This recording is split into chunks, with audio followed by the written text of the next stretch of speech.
Now, 1,000 fathers are going to join a dad strike outside the Department for Business in London today as they call for an overhaul of parental leave policy. In the UK, new dads are currently allowed to take 2 weeks off, but other countries like Spain offer 16 weeks at full pay. We asked some of you if you think dads should get more time off. It was a long time since I was a young father, but I remember I only got 2 weeks back then, and 6 would have been absolutely fantastic. So, yeah, I definitely agree with it. There's a strong cultural expectation that women take more of the brunt of childcare, and I don't think that's right.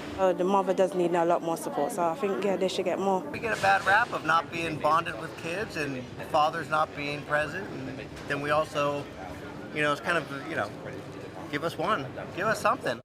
So that's the question. Should we use taxpayers' money to give dads more paternity leave? Co-founder of Dad's Shift, which has organised today's protest, is George Gabriel. He says it's about making families fairer. But broadcaster Daisy McAndrew says that parents would much, much rather have cheaper childcare than a dad hanging around at home for weeks. Well, let's come to you. What's, in your mind, the most compelling argument for young fathers to be at home for, say, up to 16 weeks? I mean, for me personally, it was important for my wife. She was in recovery after a C-section. It was important for my baby, who had a head injury in the first 6 weeks. She had a fractured skull and bleeding on her brain, and we're in hospital for 5 days and nights. And thank God, the one thing I didn't have to worry while I was holding her in hospital is I didn't have to worry about work. And it was good for me. My baby was the first one I'd ever held, first baby I'd ever changed, first baby I'd burped and fed. And, I was rubbish at it in those first weeks. And, being candid as a bloke, it's very easy when you're terrible at something to step back and say, you know what, she probably wants her mum, she's still breastfeeding, that kind of thing. And it was only because my employer gave me a decent chunk of paternity leave that I could have a word with myself and say, no, come on, mate, figure this out, step up, do your part. And I now have an amazing bond with her, and the highlight of my day is walking in the door and she yells, Daddy. So the way you put it, it's all about you. No, I think it's good for mums, dads, and and they don't remember a thing, do they? I mean, they don't start forming memories that they can recall till they're about 18 months, too, really. Well, I think she benefited from better care from a more competent father in those early weeks and months. And certainly my wife benefited from having me around to help. And, all the research shows that the biggest determinant of the pay gap in the UK at the moment is the price women have to pay in their careers when they take that time out, and that can be largely eradicated, as it has in many other countries, by improving paternity leave. So you have a 10-week-old son.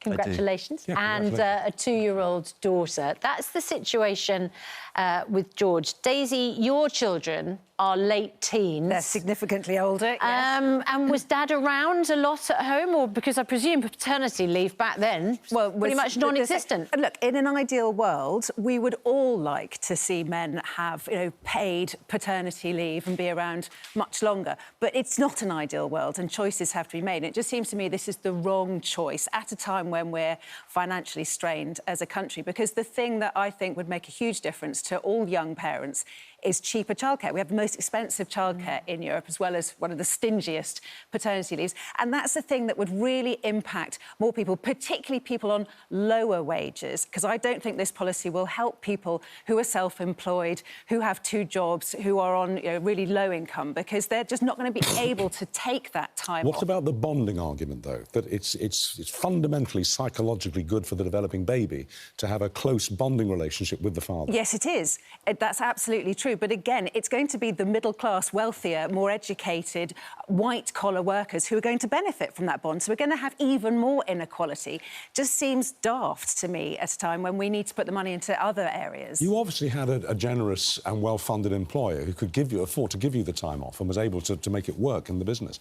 But we've had calls from lots of small business saying, sorry, I mean, I love the idea, but if I were to give Bill, who's my right-hand man, 10, 12, 16 weeks off, I'd go bust. It's not the money, because I could claw that back from the taxman later. It's that he wouldn't be there. I wouldn't have his expertise, his pair of hands, and I'd probably fold. So it's a very valid concern. At the moment in the UK, over 800 large employers already offer enhanced paternity leave, and they all report seeing improved productivity, better recruitment, better retention. So this is really about levelling the playing field for small businesses so they can reap the same benefits. That's why on today's strike we're really proud to be joined by a ton of small businesses like the Stair guys or Koru Kids, all of whom are saying to their dads and non-birthing parents, right, out you go, guys, go join this important moment. But I do want to come back on this point about who benefits and who pays.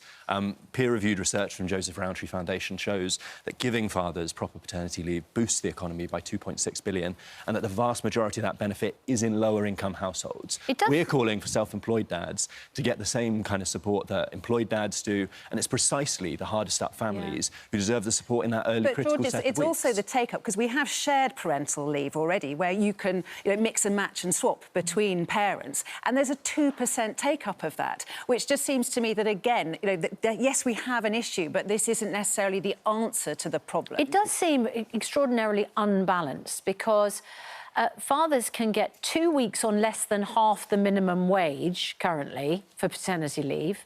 2 weeks on less than half the minimum wage. Mums, 90% of their average weekly earnings for the first 6 weeks, and then £187 for 33 weeks.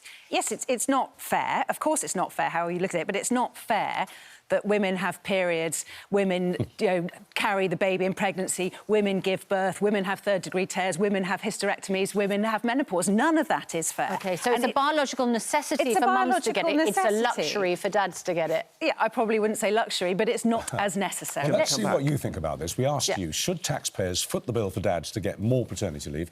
42%, not bad, said yes, but 58%, between half and two-thirds, said no, firmly against it. So there's an argument to be made and to be won on your side on this one. Yeah, which is why you're going to be outside the Department for Business at 3 o'clock this afternoon on a dad strike. Absolutely. We've got a couple of hundred dads joining the picket, and we've got 1,000 dads across the country picking up Any their babies? kids. Any babies in Plenty. slings? Yeah, mine will be there. And I just want to come on this very last point. Very quickly. Very quickly.